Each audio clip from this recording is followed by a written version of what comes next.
السلام علیکم، welcome to SLR learning plant.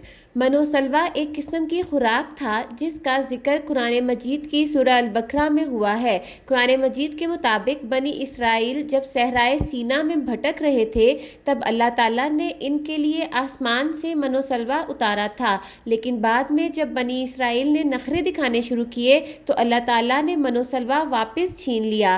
من شبنمی شیریں گوند کی طرح کی ایک چیز تھی جو درختوں کے پتوں پر بکثرت جم جاتی تھی، جس کو یہ لوگ جمع کر لیتے تھے۔ دوسری چیز بٹیر تھی جو کثرت سے آتی، جن کو یہ لوگ پکڑ لیتے اور خوشگوار غذا کے طور پر استعمال کرتے۔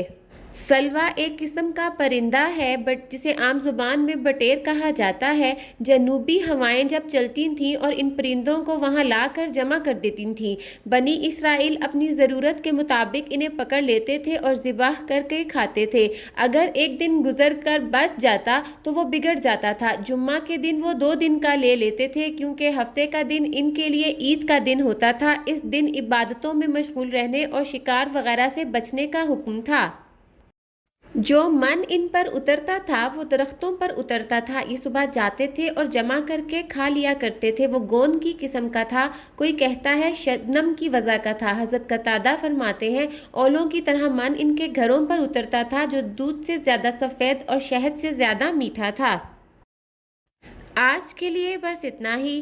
اگر آپ کو آج کی ویڈیو اچھی لگے تو ویڈیو کو لائک کرنا اور چینل کو سبسکرائب کرنا مت بھولیے۔ Thank you so much.